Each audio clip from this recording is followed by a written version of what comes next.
Hey everyone, I am Neha. Welcome to our YouTube channel exam topper. So student, आज का हमारा topic है सामान्य विज्ञान। सामान्य विज्ञान यानी कि जनरल साइंस, जो कि बहुत इंपॉर्टेंट टॉपिक है आपके एग्जाम के लिए।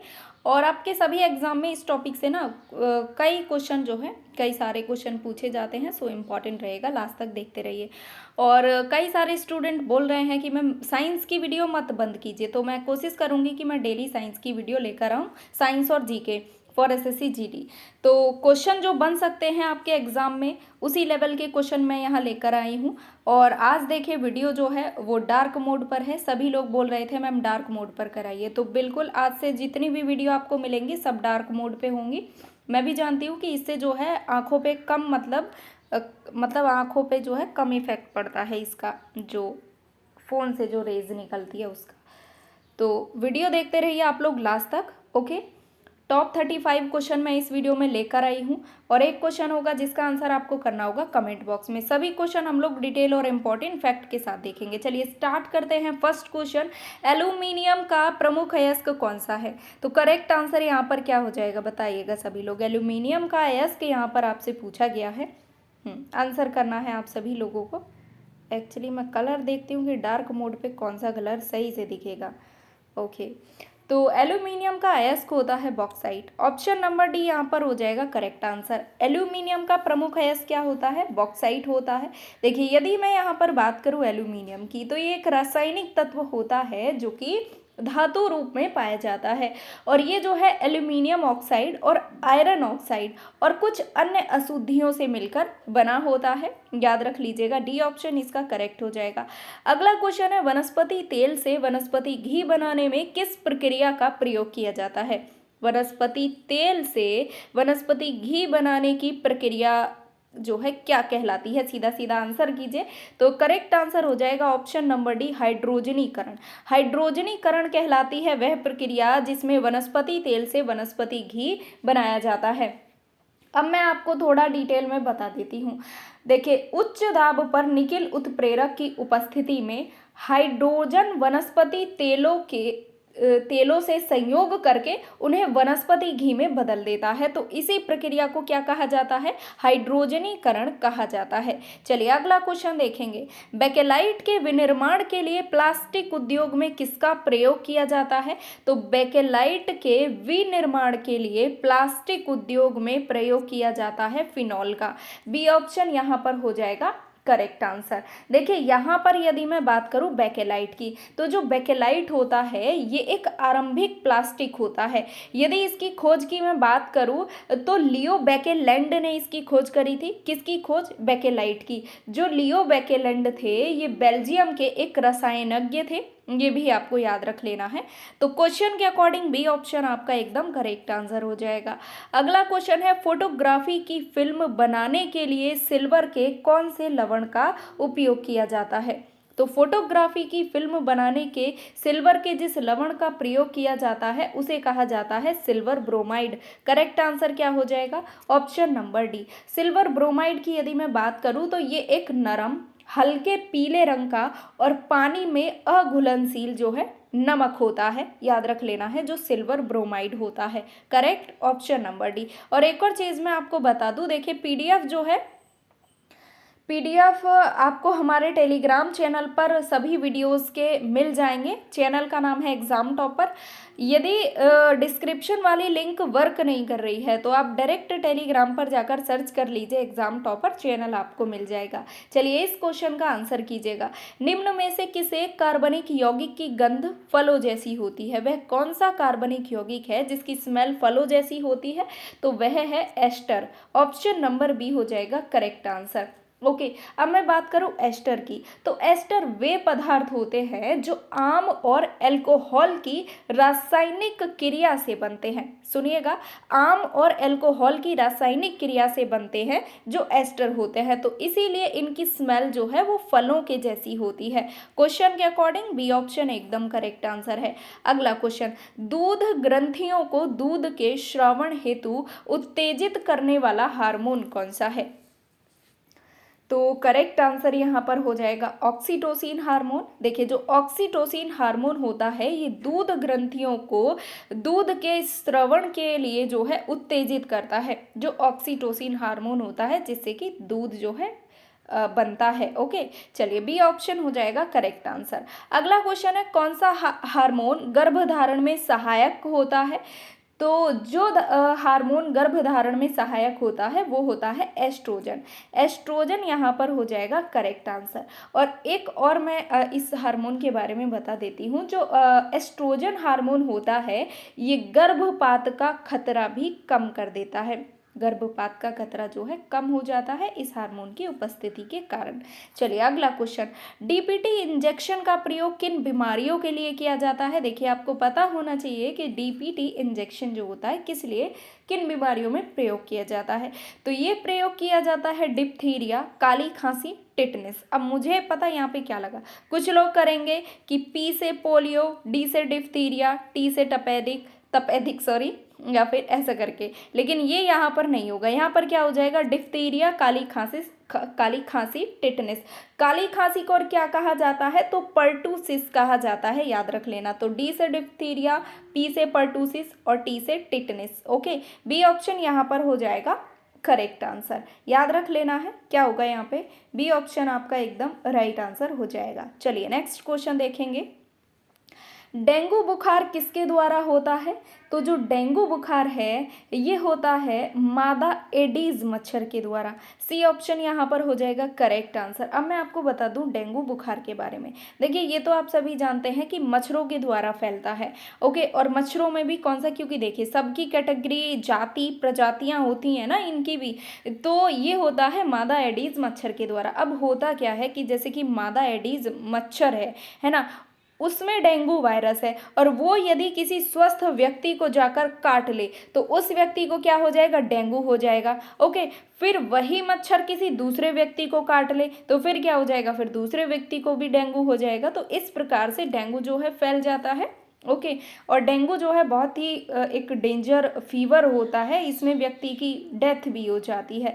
तो यहाँ पर हम लोग बात कर रहे हैं कि किसके कारण, तो मादा एडीज मच्छर के द्वारा फैलता है जो डेंगू बुखार होता है। ओके, चलिए अगला क्वेश्चन देखेंगे, कौन सा प्लाज्मोडियम परजीवी का वाहक है।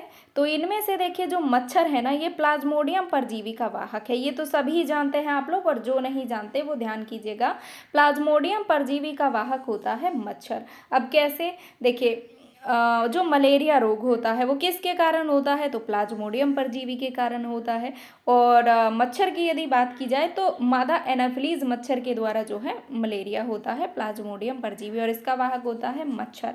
चलिए अगला क्वेश्चन, मक्का की पत्तियों के शीर्ष का सफेद होना किसका सूचक है।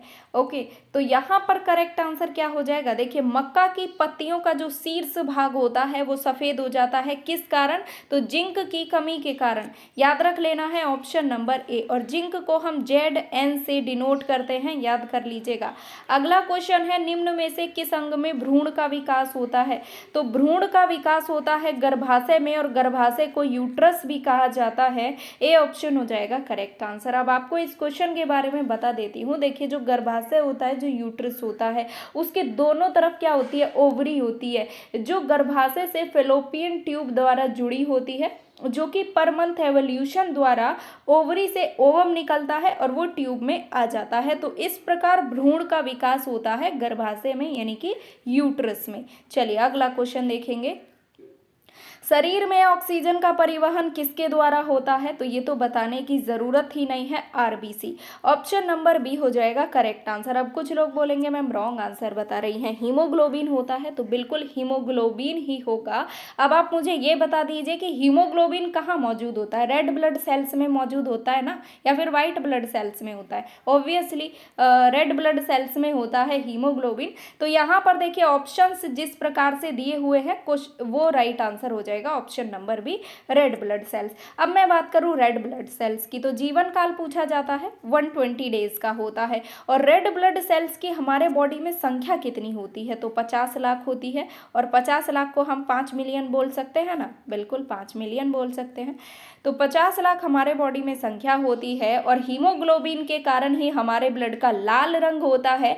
यदि देखिए हीमोग्लोबिन की कमी हो जाती है या फिर लोहे की कमी हो जाती है या फिर रेड ब्लड सेल्स की कमी हो जाती है, तो कौन सा रोग हो जाता है, एनीमिया, यानी कि रक्त क्षीणता रोग हो जाता है, रक्त की कमी हो जाती है। याद रखिएगा बी ऑप्शन। चलिए अगला क्वेश्चन, निम्न में से वह प्रक्रिया कौन सी है जिसमें अम्ल तथा क्षार मिलकर लवण तथा जल का निर्माण करते हैं, तो ये प्रक्रिया क्या कहलाती है, ऑप्शन नंबर डी उदासीनीकरण कहलाती है। डी ऑप्शन हो जाएगा करेक्ट आंसर। अच्छा होता क्या है इसमें, तो अम्ल का क्षार के साथ प्रतिक्रिया करके एक दूसरे को उदासीन बना देना, इसी अभिक्रिया को कहा जाता है उदासीनीकरण। ठीक है, जिससे हमें क्या प्राप्त होता है, लवण तथा जल का निर्माण होता है इस प्रक्रिया से। चलिए अगला क्वेश्चन देखेंगे, एक अवतल दर्पण की वक्रता केंद्र पर एक वस्तु रखी गई है, तो इसका प्रतिबिंब कहाँ बनेगा,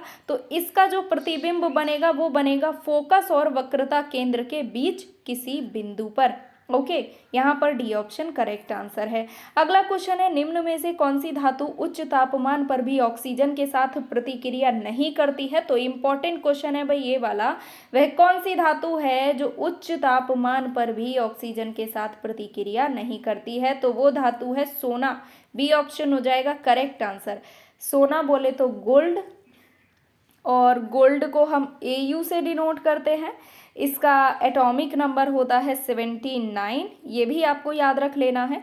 और प्रकृति में मुक्त अवस्था में पाया जाता है गोल्ड, ये भी याद रखिएगा, पूछा जाता है।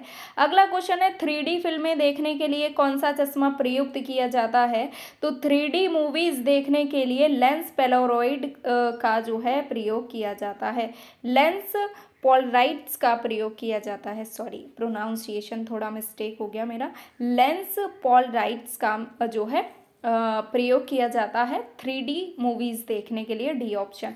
चलिए अगला देखेंगे, रडार के आविष्कारक कौन थे, तो रडार के आविष्कारक थे टेलर तथा यंग। करेक्ट आंसर क्या हो जाएगा, ऑप्शन नंबर डी। देखिए यदि मैं यहाँ पर बात करूँ रडार की, तो रडार की फुल फॉर्म होती है रेडियो डिटेक्शन एंड रेंजिंग। याद रखिएगा, radio detection and ranging. Radar क्या है, तो ये जो रडार है ना, ये एक ऑब्जेक्ट डिटेक्शन सिस्टम है। इसमें क्या होता है कि चीज़ों का पता लगाया जाता है, रेडिएशन वेव, जैसे कि ये वेव होती हैं, इनके द्वारा चीज़ों का पता लगाया जाता है। ओके, ऐसे करके वेव होती हैं ये, याद रखिएगा। अगला क्वेश्चन ओहम करके होता है, मैं आपको बता दूं, ऐसे करके लिखा होता है, ये ओहम होता है ना कि ओम। ए ऑप्शन करेक्ट हो जाएगा। अगला क्वेश्चन है, मानव हृदय के ऊपरी 2 कक्षों को क्या कहा जाता है, तो मानव हृदय के ऊपरी 2 कक्षों को कहा जाता है अलिंद। ओके, ऑप्शन नंबर ए हो जाएगा करेक्ट आंसर। अलिंद को ऑरिकल्स कहा जाता है, और मानव हृदय के निचले 2 कक्षों को कहा जाता है निलय, जिन्हें क्या कहा जाता है, वेंट्रिकल्स कहा जाता है। याद रखिएगा। हृदय की यदि मैं बात करूं तो 4 चैम्बर होते हैं ह्यूमन हार्ट में, है ना, ये तो आप सभी जानते हैं। और जो हमारा हृदय होता है ये 1 मिनट में करीब 4.5 से 5 लीटर ब्लड को पंप करता है, याद रखिएगा सभी लोग, है ना। और कितनी बार धड़कता है, तो 72 बार धड़कता है 1 मिनट में। लेकिन क्वेश्चन के अकॉर्डिंग यहाँ पर ए ऑप्शन करेक्ट हो जाएगा। चलिए अगला क्वेश्चन है, निकोटीनिक एसिड की कमी से कौन सा रोग हो जाता है, तो निकोटीनिक एसिड की कमी से हो जाता है बेरी रोग। ऑप्शन नंबर डी हो जाएगा करेक्ट आंसर। चलिए अगला देखेंगे क्वेश्चन, रतौंधी किस विटामिन की कमी से हो जाता है। देखिए जो रतौंधी रोग होता है इसको नाइट ब्लाइंडनेस कहा जाता है इंग्लिश में। इसमें होता क्या है कि जैसे जैसे शाम होती जाती है, अंधेरा होता जाता है, तो व्यक्ति को दिखना बंद हो जाता है। तो ये होता है विटामिन ए की कमी के कारण रतौंधी रोग। विटामिन ए का केमिकल नेम पूछा जाता है, रेटिनॉल होता है। गाजर जो है सबसे बेस्ट सोर्स होता है विटामिन ए का। ओके, चलिए अगला क्वेश्चन है, अगर किसी वस्तु का द्रव्यमान पृथ्वी पर 60 kg है तो चंद्रमा पर कितना होगा, तो चंद्रमा पर होगा 10 kg। ऑप्शन नंबर बी हो जाएगा करेक्ट आंसर। ओके, और यदि मैं यहाँ पर बात करूँ चंद्रमा की, तो जो चंद्रमा है ये पृथ्वी का एकमात्र प्राकृतिक उपग्रह है जिसका खुद का प्रकाश नहीं होता। ये जो चमकता है ना रात में, वो सूर्य से प्रकाश लेकर चमकता है, इसका अपना कोई प्रकाश नहीं होता है, और पृथ्वी का एकमात्र प्राकृतिक उपग्रह है चंद्रमा। अगला क्वेश्चन है, जर्मन सिल्वर में सिल्वर कितने प्रतिशत पाई जाती है? तो जर्मन सिल्वर में सिल्वर पाई जाती है 0%। ऑप्शन नंबर डी हो जाएगा करेक्ट आंसर। अब आप बोलेंगे कि मैम 0% क्यों, यहाँ पर तो नाम ही जर्मन सिल्वर दिया हुआ है। तो देखिए, ये केवल नाम दिया हुआ है जर्मन सिल्वर, इसमें सिल्वर का कोई यूज नहीं होता है। इसको सिल्वर इसलिए कहा जाता है क्योंकि ये सिल्वर की तरह यानी चांदी की तरह दिखता है, इसलिए जर्मन सिल्वर इसका नाम रख दिया गया है। वैसे जो जर्मन सिल्वर होता है ये निकिल, जस्ता और तांबा का मिश्र धातु होता है, जिसमें निकल पाई जाती है 20%, जस्ता पाया जाता है 20% और तांबा पाया जाता है 60%। तो कितना हो गया, 100% हो गया ना। तो ये इन तीनों का मिश्र धातु होता है, चांदी जैसा दिखने के कारण इसको जर्मन सिल्वर कहा जाता है। अगला क्वेश्चन है, गर्भवती महिला को दैनिक आहार में कितने आयरन की संस्तुति की गई है? तो जो प्रेग्नेंट लेडी होती है उसके लिए डेली कितना आयरन चाहिए होता है? तो राइट आंसर हो जाएगा 27 मिलीग्राम। ऑप्शन नंबर बी याद रख लीजिएगा, 27 मिलीग्राम आयरन चाहिए होता है एक प्रेग्नेंट लेडी को प्रतिदिन। अगला क्वेश्चन है, पक्षियों का उत्सर्जी पदार्थ क्या होता है? तो पक्षियों का उत्सर्जी पदार्थ होता है यूरिक अम्ल यानी कि uric acid. Option number B हो जाएगा राइट आंसर। अगला क्वेश्चन है, हेनले लूप कहाँ पाया जाता है? तो हेनले लूप पाया जाता है वृक्क कोशिका में या फिर वृक्क नलिका में। ऑप्शन नंबर सी हो जाएगा करेक्ट आंसर। और ये जो हेनले लूप होता है ना, इसकी शेप यू के तरह होती है, यानी कि यू आकृति का एक नालाकार भाग होता है जो हेनले लूप होता है। ओके, चलिए अगला क्वेश्चन है, निम्न में से कौन सा प्रोटीन मूत्र निर्माण में सहायता करता है? तो एल्ब्यूमिन जो प्रोटीन होता है ये यूरिन के निर्माण में सहायक प्रोटीन होता है। ऑप्शन नंबर ए हो जाएगा करेक्ट आंसर। अगला क्वेश्चन है, दही में कौन सा अम्ल पाया जाता है? तो इसमें तो सोचने वाली बात ही नहीं है, लैक्टिक अम्ल पाया जाता है दही में। ओके, दही में लैक्टिक अम्ल पाया जाता है और दूध में भी लैक्टिक एसिड ही पाया जाता है। अच्छा, दूध से दही बनने की प्रक्रिया को क्या मतलब दूध से जो दही बनता है वो किस जीवाणु के कारण जो है दूध से दही बनता है? तो लैक्टोबैसिलस नामक जीवाणु के कारण जो है दूध से दही बनता है, याद रख लेना है। अगला क्वेश्चन, पृथ्वी पर मनुष्य का भार न्यूनतम कहाँ होता है? न्यूनतम भार पूछा गया है, तो ये होता है विषुवत रेखा पर। न्यूनतम भार होता है विषुवत रेखा पर। और यदि बात की जाए कि ज़्यादा भार कहाँ होता है, तो ये होता है ध्रुव पर, उत्तरी ध्रुव पर। देखिए ऑप्शन ही नहीं है बट कोई बात नहीं, विषुवत रेखा पर न्यूनतम होता है। अगला क्वेश्चन है, मानव शरीर का कौन सा अंग अंडे को अंडाशय से गर्भाशय तक ले जाता है? यानी ओवम को ओवेरी से यूट्रस तक कौन सा अंग ले जाता है? तो ये लेकर जाता है fallopian tube. Option number A हो जाएगा करेक्ट आंसर, ए ऑप्शन। अगला क्वेश्चन है, शैवाल कहाँ पाए जाते हैं? तो शैवाल देखिए यहाँ पर थोड़ा सा दिमाग आप लगाकर आंसर दे सकते हैं बिना पढ़े भी, पानी में पाए जाते हैं। आपको छोटा सा एग्जांपल मैं देती हूँ। देखिए आप जंगल में देखिए आप सभी लोग जाते होंगे, और यदि वहाँ पर जंगल में ट्वेल लगी हुई है ना, ट्वेल समझते हैं ना, अब जब पानी निकलता है वहाँ पे, तो वो जो कुंडी बनाई होती है ना उसके नीचे पानी हमेशा भरा रहता है, तो उसकी तली पर जमा रहता है जिसको हम काई कहते हैं, समझ रहे हो ना, काई। तो काई ही शैवाल होती है। अब देखिए कोई नल है ना, वो बहुत ही ज़्यादा चलता है, हमेशा पानी रहता है वहाँ पे, तो वहाँ पे भी कुछ ग्रीन ग्रीन सा जम जाता है, तो वो काई होती है और काई को शैवाल कहा जाता है। कीचड़ में भी देखिए आपने कई बार देखा होगा, तो पानी के ऊपर भी कई पत्ते पत्ते से हमको नजर आते हैं, तो वो शैवाल ही होते हैं। Okay, C option. चलिए अगला क्वेश्चन है, किस तत्व को क्विक सिल्वर के नाम से जाना जाता है? तो यहाँ पर राइट आंसर डी हो जाएगा पारा, और पारा को मरकरी भी कहा जाता है। मरकरी के अलावा पारद भी इसको कहा जाता है, तो इसे क्विक सिल्वर के नाम से भी जाना जाता है। अब बात करते हैं यहाँ पर हम लोग मरकरी की, तो इसको Hg से डिनोट किया जाता है। एटॉमिक नंबर होता है 80। ओके, अगला क्वेश्चन, परमाणु का नाभिक मॉडल पहली बार किसने खोजा था? तो परमाणु का नाभिक मॉडल पहली बार खोजा था रदरफोर्ड ने। ऑप्शन नंबर बी हो जाएगा करेक्ट आंसर। और कब खोजा था? तो ये खोजा था 1911 में। ओके, ऐसा कहा गया था कि जो पृथ्वी पर जो भी चीज़ें हैं, जितने भी मतलब कुछ भी ले लीजिए, वो सब किससे बने हैं? परमाणु से बने हैं। ओके, तो ये जो है कहा गया था। और इसका जो मॉडल है वो खोजा गया था अर्नेस्ट रदरफोर्ड के द्वारा 1911 में। बी ऑप्शन करेक्ट आंसर है। तो टोटल मैंने 34 क्वेश्चन आपको कराए हैं जो कि बहुत इंपॉर्टेंट थे आपके एग्जाम के लिए। सो वीडियो आपने पूरी देखी और वीडियो को शेयर कीजिए ज़्यादा से ज़्यादा ताकि सभी लोग देख सकें। पीडीएफ के लिए हमारा टेलीग्राम चैनल, टॉपिक आप सजेस्ट कर सकते हैं। और अब मैं आपको मिलती हूँ नेक्स्ट क्लास में। तब तक के लिए take care, bye bye, thank you.